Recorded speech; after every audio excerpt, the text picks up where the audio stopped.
Hi, friends. I'm Lauren. And I'm Katie, and welcome to Okay, But Did You Know? A podcast where we talk about the TV and media that we love with a friend who's never seen it before. Today we're recapping and chatting about Once Upon a Time, episode 306, Ariel. This episode aired on November 3rd, 2013. It was written by Eddie Kitsis and Adam Horowitz and was directed by Kieran Donnelly. And fun fact, this is the 50th episode of Once Upon a Time. Ooh, fun! So I like when we get to these milestone episodes, which makes sense because this is podcast episode number 95, I think. Oh my god. I think that's how the math works. Which, since we do double up on the finales, that makes sense. That does. So now, before we get into our recapping and chatting, let's go over a synopsis for Ariel. In the Enchanted Forest. Once again, Snow White is on the run from the Queen's guards. When she jumps off a cliff to escape them, she's saved by a mermaid, Ariel. Ariel tells her about a ball that is being hosted nearby where the prince she's fallen in love with resides. Snow convinces her to go and helps her land her prince, but Ariel is afraid to tell him the truth, that she's a mermaid. Watching all of this unfold from afar, Regina sees an opportunity to trap Snow by using Ariel. She masquerades as Ursula, a mythical sea goddess, and tricks Ariel into swapping her fin with Snow to trap her. But when the two princesses work together to escape, Regina retaliates and steals Ariel's voice, so that she can't call out to her love. And in Neverland, word that Neil is still alive has made it to our heroes, and they set off to find him, without Regina. Hook, David, Snow, and Emma follow the tracks to the Echo Cave, where the only way to save Neil will be to reveal their deepest secrets, for the darker the lie, the louder it echoes. One by one, they reveal secrets that could tear them apart until Neil is safely out of his prison. Meanwhile, separated from the others, Regina finds Rumple, and together they devise a plan that would allow them to defeat Pan without killing him or Rumple in the process.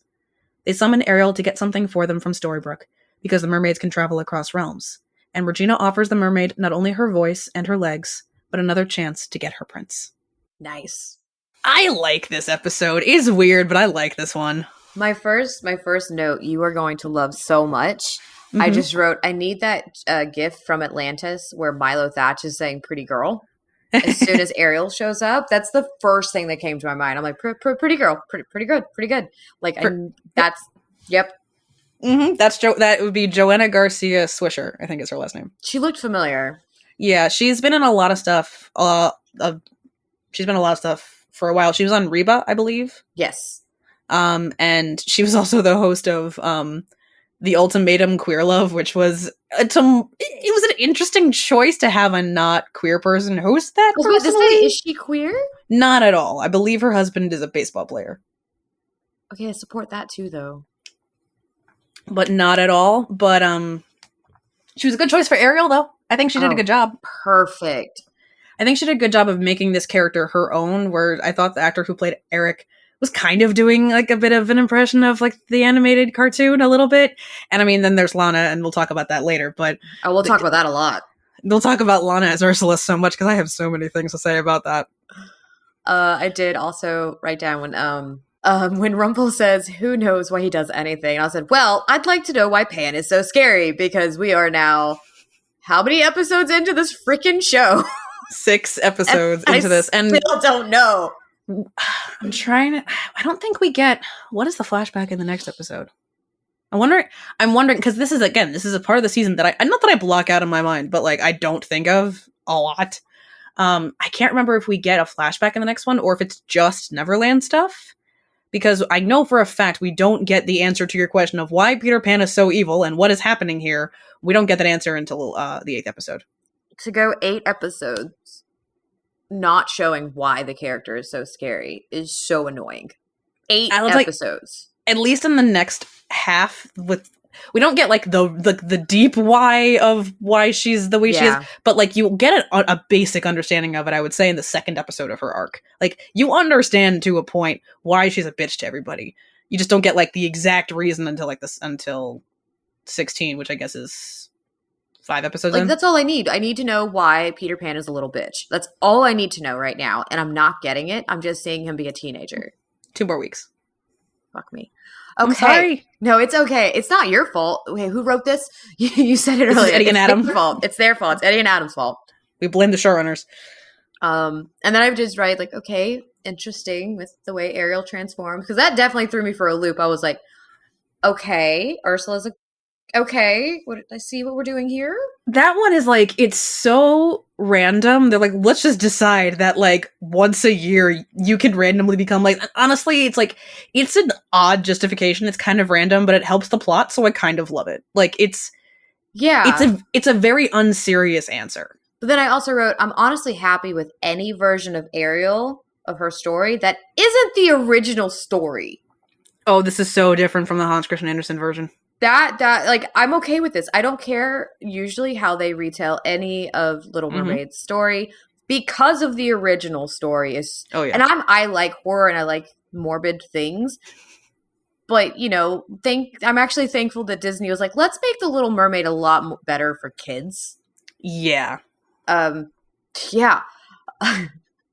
Okay, this whole episode, Regina. This was one of the best Regina episodes ever. Yeah. You want to follow the evil Munchkins dirt road? Be my guest. I'm like, thank you, Regina. It's so good, and it's such good. And like, I was like, okay, 3B foreshadowing. I see you. Well, and it's just, I even wrote, I was like, I love getting evil Regina again. I love getting this back. Because she has changed so much from when she was the evil queen now to what she has become. She's still evil, but not like... Regina never loses her snark is one good thing about her character. Like, even when she's in, like, her redemption path and she is working with the heroes, like, beyond this, like, when they actually really work together, this is more of, like, a reluctant working together. Like, I would say 3B onward, they actually work together, but so much of it, she just can't help but be sarcastic the entire time. It's the fucking best. Just amazing. I love it so much. I love her. And then the visions of Belle being a trick, I liked that twist. That, I did enjoy that. I mean, they had to write her in somehow. Yeah, no, they needed a reason for Emily de Ravin to be on set. And you'll love this, because I went, yes, Ursula time. And then as soon as they show Ursula, I went, wait a minute! What? So this was the article that I was trying to find. And like, because again, I told you, like, my only recollection of this story is I remember seeing screenshots of this article in some Facebook group that I was in at the time that no longer exists, where an announcement about this episode went out, and the first time they put it out, it said that Lana Parrilla will not be playing Ursula, and everyone got angry. And like, we were like tweeting at the writers, whatever, as if like our anger was going to change something about an episode that was clearly already in like its production workflow to be like put out the next week. But then they re-released the article with Lana Parrilla will be playing Ursula, claiming it was a typo. Both versions are kind of correct. Like, she is Ursula and she's not Ursula because she's pretending to be Ursula. And then there's a whole other thing where like, this show actually has 3 depictions of Ursula. We saw 2 of them. We saw Lana pretending to be the deity. We saw the statue come to life, which is the statue is meant to represent the deity. And then the version of Ursula we see in season 4 is played by Maren Dungy. And she is the actual Ursula. Okay. Like, basically, like, the statue is a depiction of Maren Dungy, although the statue is voiced by Yvette Nicole Brown, by the way. So the actual deity, we'll see Maren Dungy next season. And she does a phenomenal job. And like, there really is, it's a very close depiction. Like, they modeled, I'm going to guess, her costume off of that original CGI statue. Okay. I would assume. But so we have a lot of different Ursulas, and like, Lana just is having so much fun with it. It's like, you can see it on her face. I did. I enjoyed her as Ursula so much. It just, I had my wait a minute moment, but it was so good that I was just like, I'm okay with this. It's so weird. The CGI is so bad, but... Oh, so bad. But again, Lana's performance really sells it, and I can pull this out of my fun facts now, because it's my favorite thing. So she was really doing her best to... I'm getting a lot of this from a video from one of the France conventions, I think from 2014 or 2015. I don't remember which one. But... because Lana did eventually get to meet Pat Carroll. Okay. After this. And apparently when she met her, Pat Carroll had seen it. Ooh. Pat Carroll is the voice of Ursula from The Little Mermaid, people that don't know that. And she was it was something she always wanted to do. And she had kind of been trying to like plant the seed in the producers' minds. Like, anytime she got asked, like, is there any other Disney villain you'd want to play? She would always say Ursula, because Ursula is her favorite villain. And she would just like... good villain. Hope it's a great villain. And she's kind of hoped that she would like plant the seeds enough that they'd let her do it eventually. And something that was important to her was just to marry her performance, because it is Regina pretending to be somebody. It's not so it can be over the top. It can have its gravitas. And like, she's like, Pat Carroll's voice is very distinct. Lana's voice is very distinct. So she was like, how do I marry these together with the Queen's voice and all of this? And she focused a lot on the shoulders, like as a very dancing kind of movement, which we saw a lot of that. The voice was a challenge. And the 2 direct lines that she took from the movie, where she goes, my dear sweet child, don't fret. She does that. And then she says, and at the very end, she's like, no, you can walk on land. Be a part of his world. Adding those direct quotes from the movie were her idea. They were not on the script. She asked the producers, like, can I do this? I think it'll make this work better. And they just went, go right ahead. And she's like, that never happens, but it was great. So she got to do that. And it's just because she does such a good job with this. Like, truthfully, Lana it's just fun to watch her do this, honestly. I mean, Ursula is such a cool villain when you really look at it. Because that was from, Little Mermaid was... 1989. Thank you. I was about to say 89, which was a really big deal. Like, Ursula's character being themed after a drag queen. So, like, Ursula's character, that happening in 89 is a huge deal. And that's why I think I love that's my my big reason for loving The Little Mermaid. That alone was that. And so seeing Lana get to do that was just so much freaking fun. And Lana is also like, she's a massive advocate for the LGBTQ community. So like for anyone to get to do that and get to kind of embody. She's perfect. She's perfect. Kind of like with the live action. I've got my issues with the live action Little Mermaid, but Melissa McCarthy as Ursula, given that she does have a drag background, she's so good. I loved her as Ursula. She did a wonderful job. I have 2 complaints about her performance. It's not even her performance. It's that they took out the second verse of Poor Unfortunate Souls because they're like, we don't want people thinking that like we're glorifying this woman should be silent thing. Like, she's the villain. Give people the chance to understand that. But my issue is, I think that defeats the purpose of the song. And B, I wanted more of her singing Poor Unfortunate Souls. Call me crazy. I want more of it. I love Melissa McCarthy. Like, everything I think I've actually seen her in, I've enjoyed. I think she's wonderful. And I know a lot of people had a lot of complaints about the live action, but I thought I did a pretty good job with the live. My biggest complaint is when Ariel gets back out of the water at the end. Where was my sparkly dress? Yeah, that's what we needed. I needed that moment with the sparkly dress and she sees Eric, and that did not happen. And like, can you just imagine if Hallie, thank you, had been in a dress like that?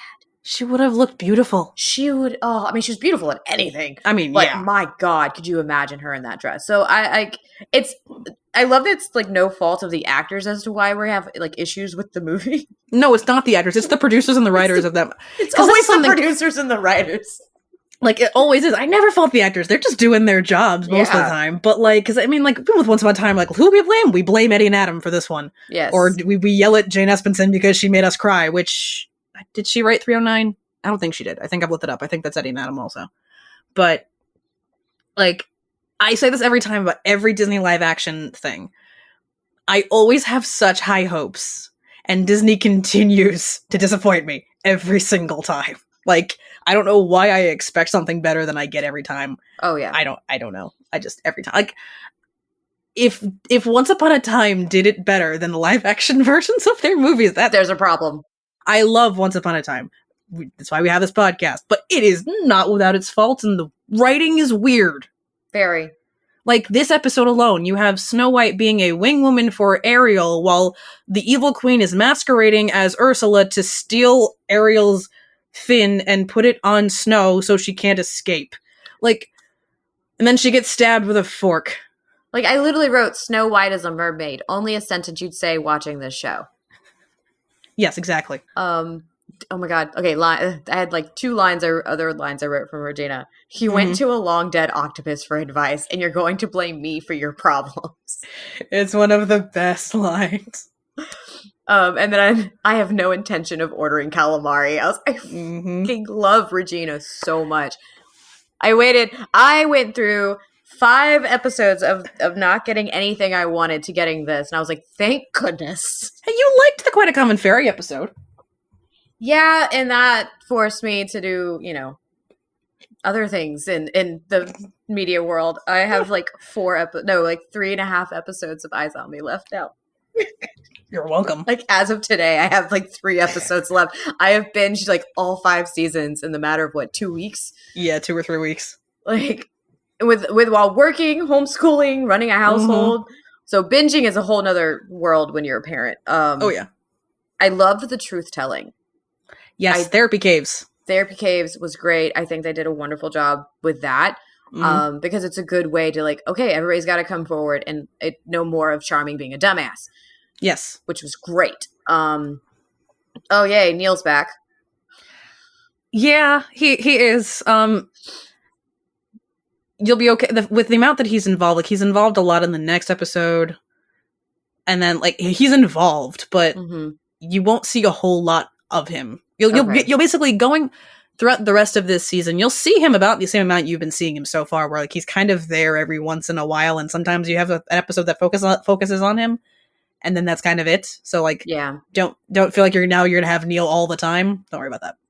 No, it's just now every time I see him though, all I think back is when I sent you the picture from watching The Walking Dead with my husband. I was like, Neil, what are you doing here? He was there. He was not there long because then he died. No, he's only like 2 episodes of that, I think. Technically? Yeah. Technically? Because, like, they end on him showing up, and then they begin on it, and then that's it.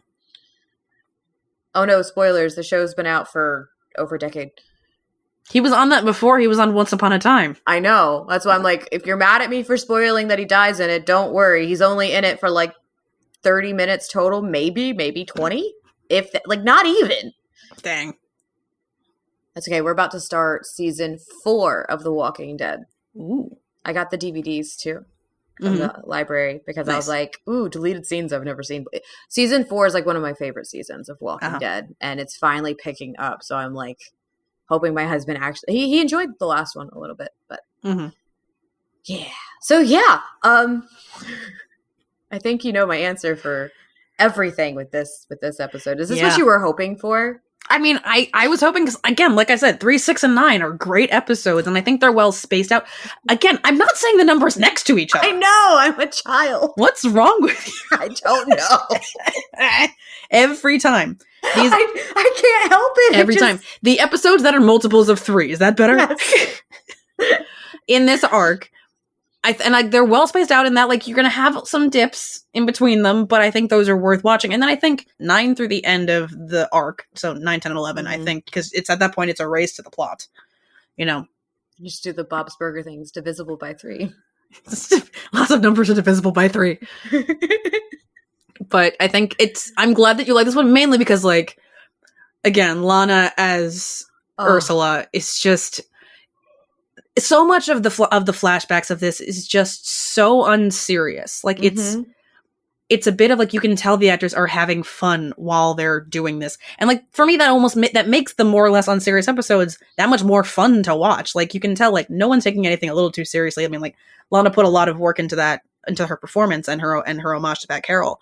But, like, you can see the joy. I feel like when Lana doesn't get to play the evil queen very often, like, I think it's been like 4 weeks or so since we've last seen the evil queen, you can almost like see her like really have fun with it. Like, after like season 1 where she was playing the evil queen every week, like, sometimes it can get a little, I don't know, bogged down, but like when like there's weeks in between when we see her as the evil queen, she just seems to be like eating it up so much. Like, especially with the long dead octopus line, I'm just like, because like that whole scene, she's just like having trouble with your fin. The wearer can't take it off. Oh, did I leave the detail out? Like, she's just so she's just having so much fun, and then she gets stabbed with a fork. Why not? Makes sense. It's the best. But I do have some other fun facts other than Lana just having the most fun ever. You finally got to watch the Pinky and the Brain video. That was amazing. It's such a good one. I'll make sure it's linked in the show notes because Lauren sent me that, and all I replied was, "That was beautiful." It is. It's a good. It's such a quick video, but it works so well. So, like I said before, Yvette Nicole Brown was the voice of Ursula in The Statue. She won't be Ursula going forward. I don't think we're ever going to hear her again. But she was basically, this was a gift from the showrunners because she was such a big fan of the show. Oh. So like, we can give you a cameo. And then I'm pretty sure, I can double check, but I'm pretty sure she moderated their San Diego Comic-Con panel like that summer after this. So that's fun. So the CGI background for Prince Eric's castle is a recycled and redressed version of a background we've seen before. We've seen this before in Thomas's castle in 104 Price of Gold, and it's also very similar to the set that we see for the set that we see for King Xavier's castle from The Miller's Daughter. Okay. So like their standing sets are gorgeous, and I really liked the CGI that they used for like the early morning golden hour on the docks, like that whole thing.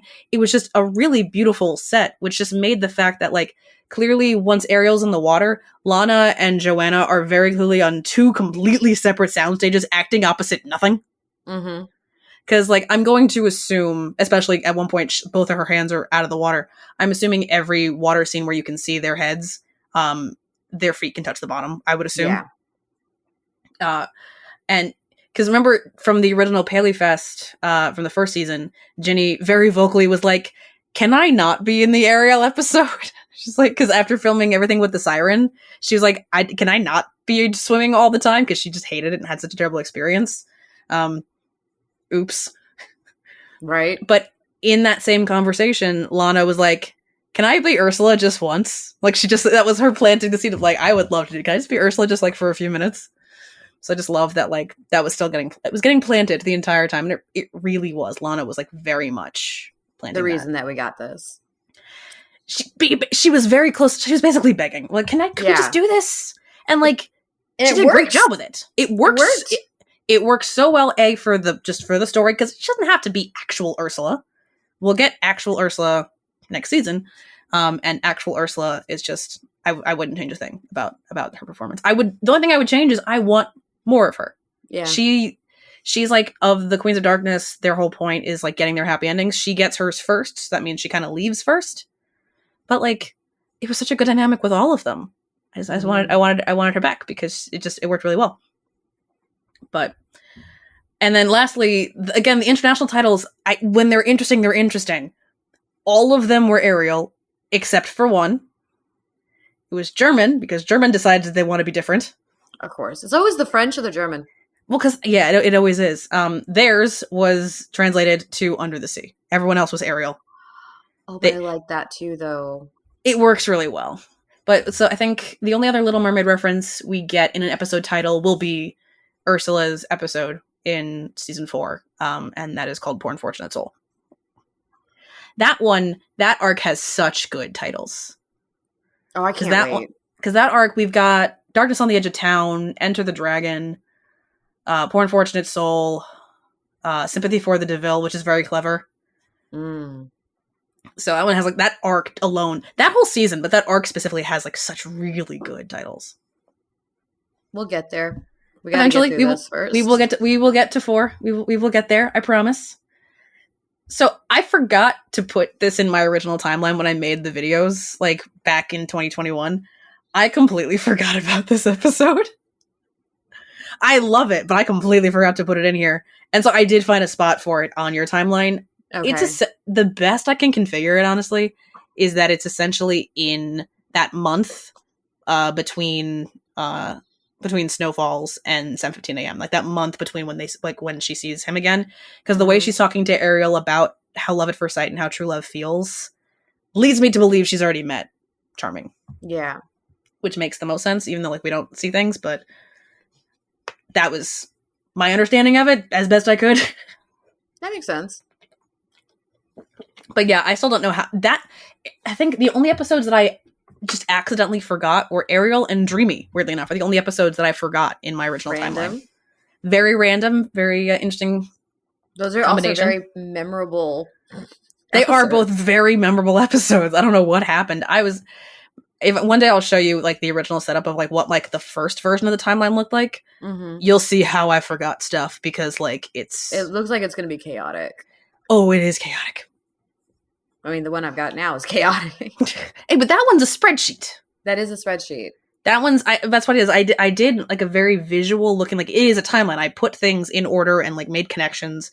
So like, you know that like this episode happens before this one and whatever. And then I broke it down into a spreadsheet. That was the method to my madness. Mm-hmm. I don't know why.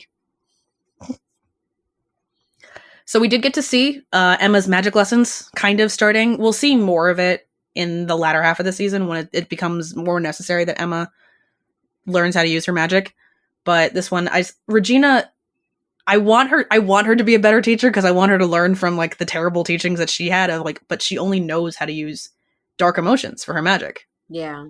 So the best way she can do is pissing off Emma because like she's like, find your anger and use it to focus. And then she goes, "You're just such a pathetic waste of ability, and you're a monster." Jesus, ladies, like, calm down. Calm down. Like, yes, we're bickering. Yes, we have a point, but like, calm down. Hearing Regina say "our son" though was really healing. Yeah. They've gotten, the two great. of them have gotten much better at that. This like, around now, they've accepted the other as a mother in his life. Yeah, CPS can't get involved now. No, not anymore. But again, it's gonna we're so close to the who is legally his mother. We're so close to it, and I can't wait for you to get pissed off. Oh no, I can't wait. Oh no. I can't wait. But so much of this is Snow can't keep a secret, except she could keep the secret that Ariel was a mermaid. But just, we need a good cover story. 5 seconds later, Neil's alive. You didn't even try. Like, at all. There was no trying. There was no attempting. She's like, I've never lied to her before. I'm like, what? But also, like, the thing of, like, this is like that joke of what I think Kristen Bauer used to say about True Blood. Like, have they seen the show? Like, saying to Snow, can you keep a secret? No, she can't. That's why all of you are in this situation. And like in that situation too, in the caves, her being like, "Oh no, I want a second try at having a kid because I didn't get to raise the first one." I was like, how does Emma feel right now? Not great. That is such a fucked up thing to say. It is, and it's one of those things of like, we'll never know how this would have worked out if Jennifer Goodwin wasn't pregnant. Like, it's just a fact of, I'm going to assume this was written because they intended to write her pregnancy into the show, which they do. So it's one of those things people like say, like, don't you think it was too soon? I'm like, I very much agree it was too soon. But this is life. This is just, unfortunately for everyone, for the characters involved, the real life actor got pregnant. Babies happen. Very planned pregnancy, but like, still.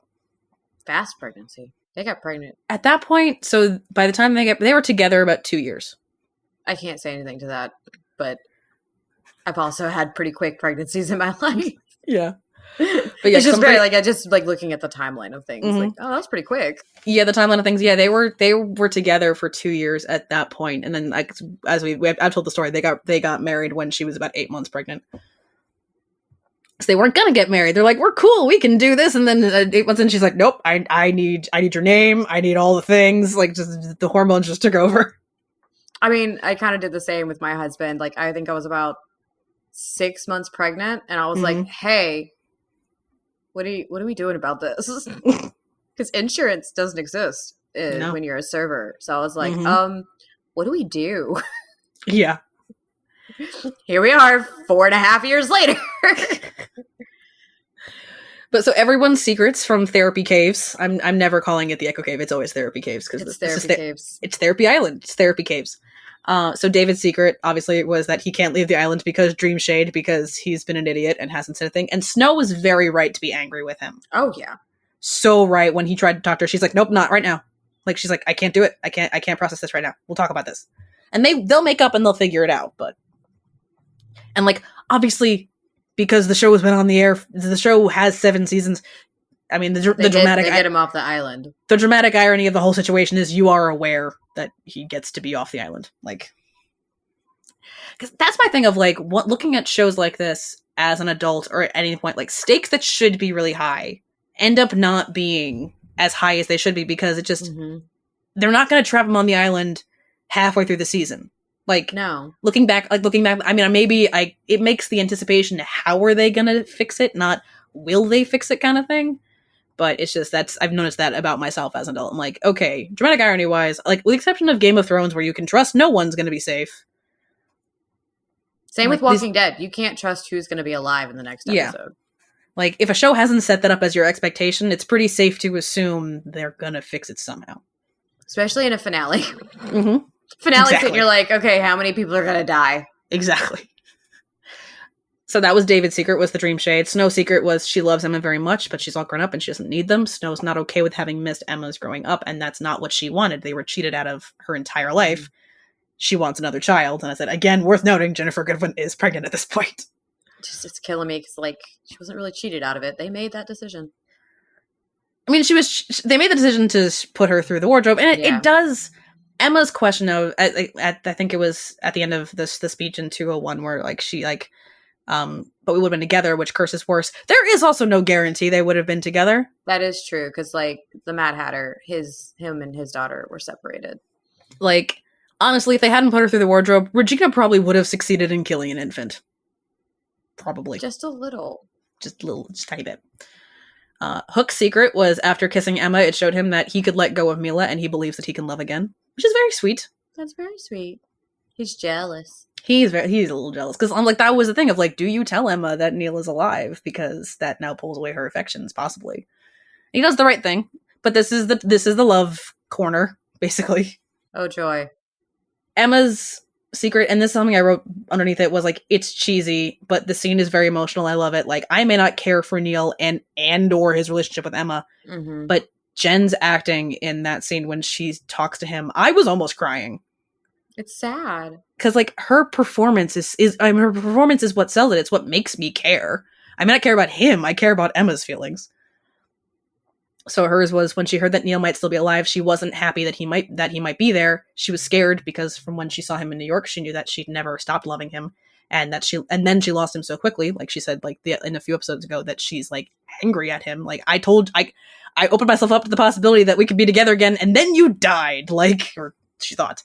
So the pain all came back, and she didn't know if she could go through it again. So she had hoped that all of this was a trick and that Neil was actually dead, because it would have been easier to move on than to face that pain all over again, which is like so heartbreaking, and she performs it so well.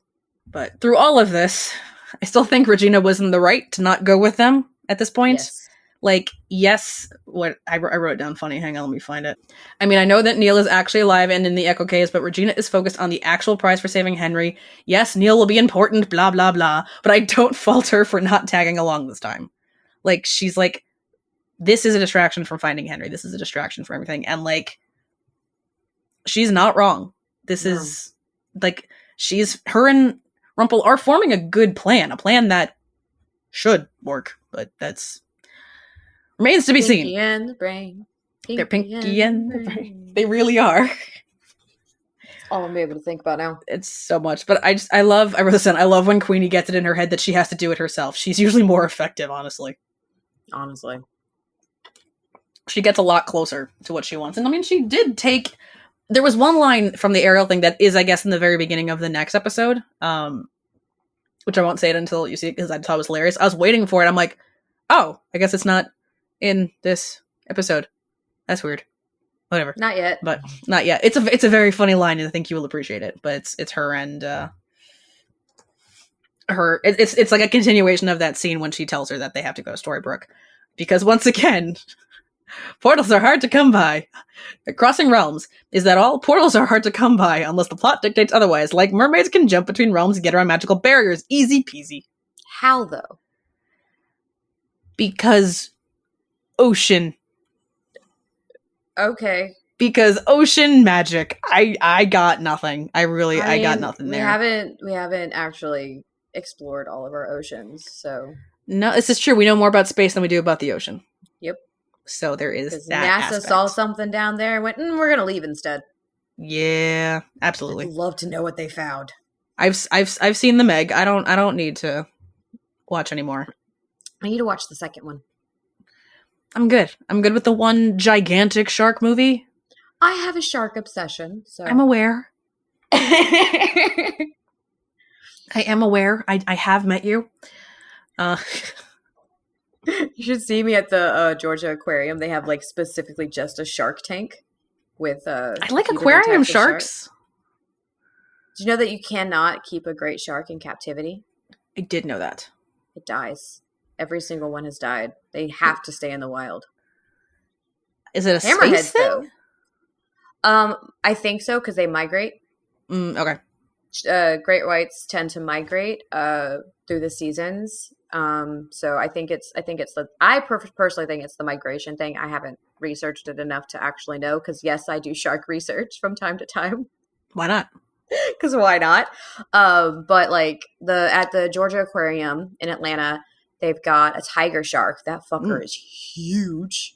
Some white tip sharks, black tip sharks, and they do have a few hammerheads. So those are they're doing really great. They're really healthy.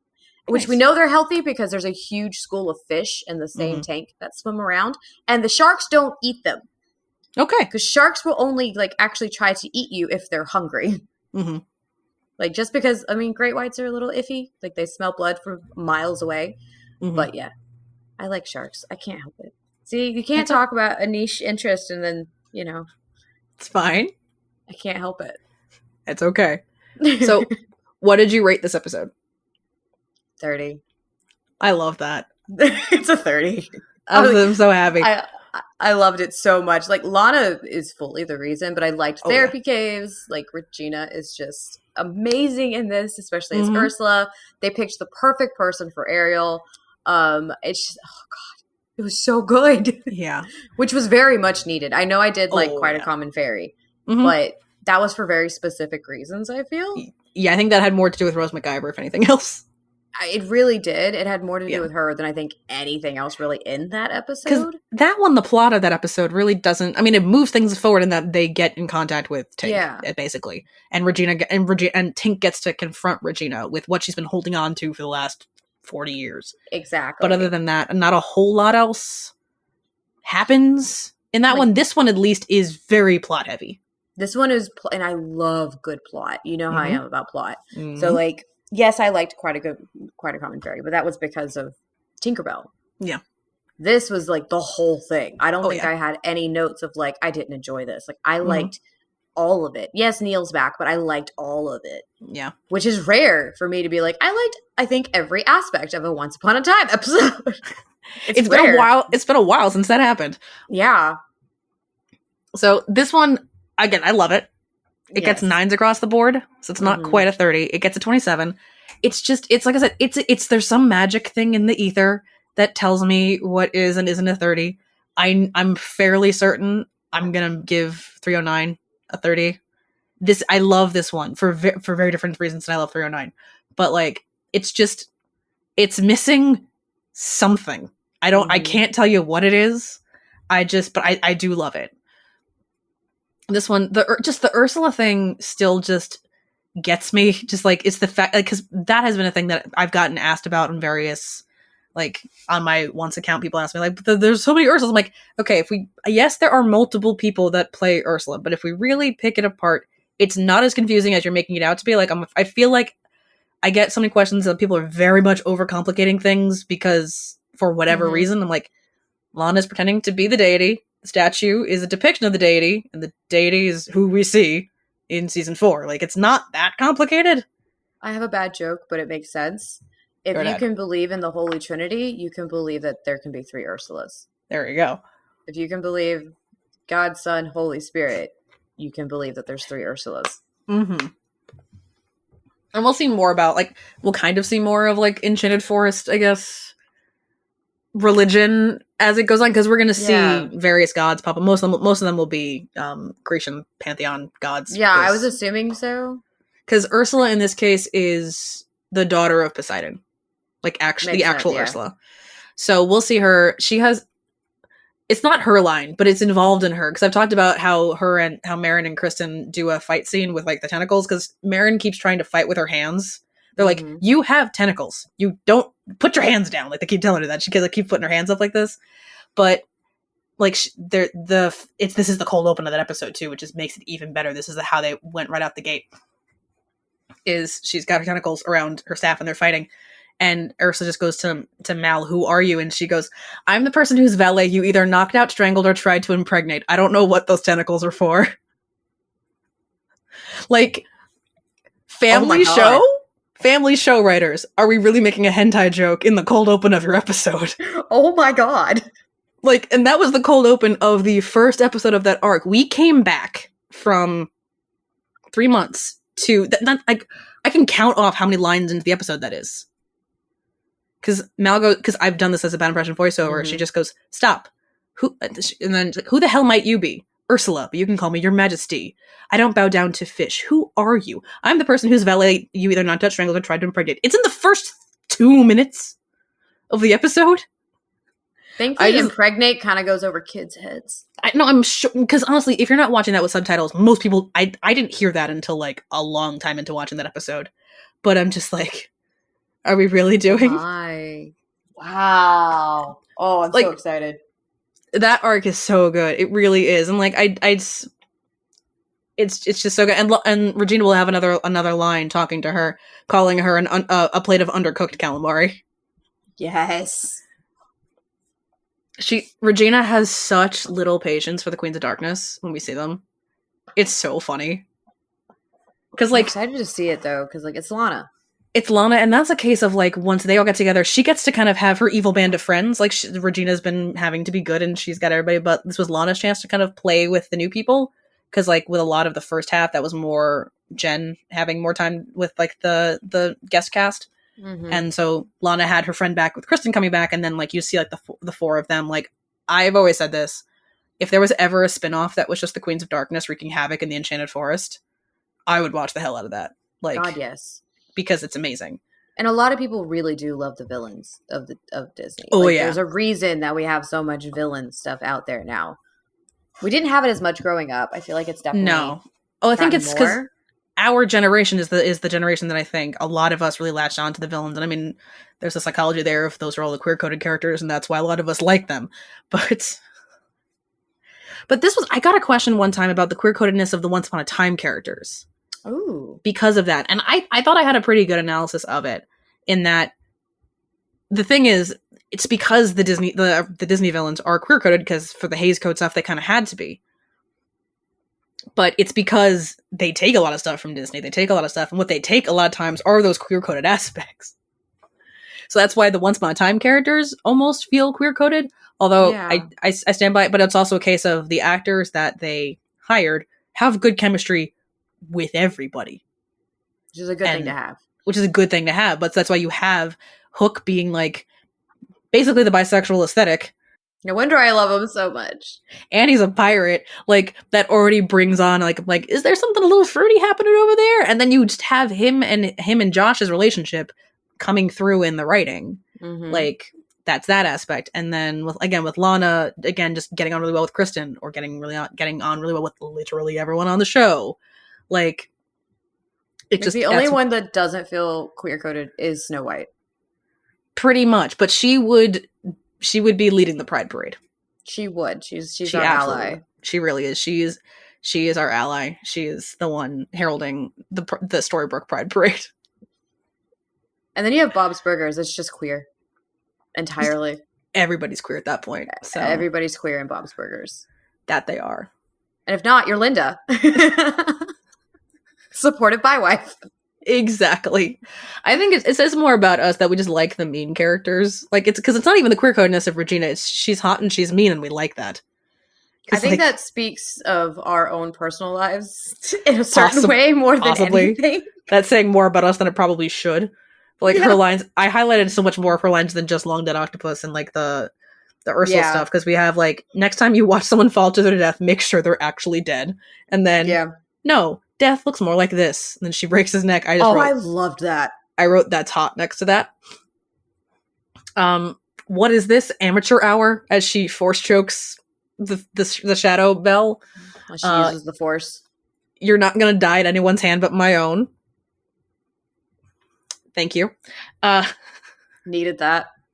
There's my malevolent imp. I don't remember where we've gotten because I feel like he's been called the imp before. I'm like, do I need to be called that? Possibly. But I just, my dear sweet child, don't fret. I understand, but you're also in luck. Like, she eats that up so much. I can help with your dilemma. Like, she's just, there's something about her voice. I'm just like, because her voice is very distinct, but she just, I say this all the time. There's like, I can't explain what it is about certain people's voices. It just, they click in my brain or they don't.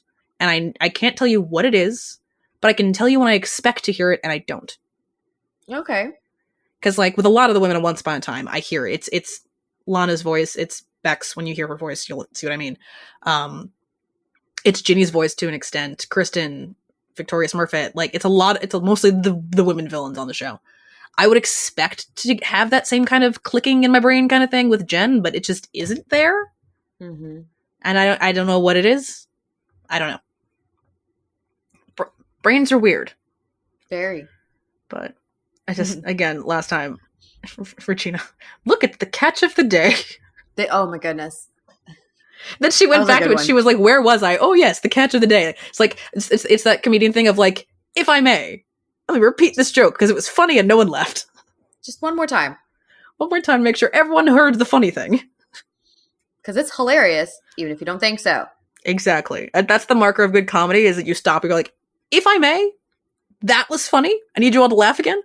John Mulaney's really good at that. Like, he'll say something and people are just like, oh, and he's like, no, that's funny.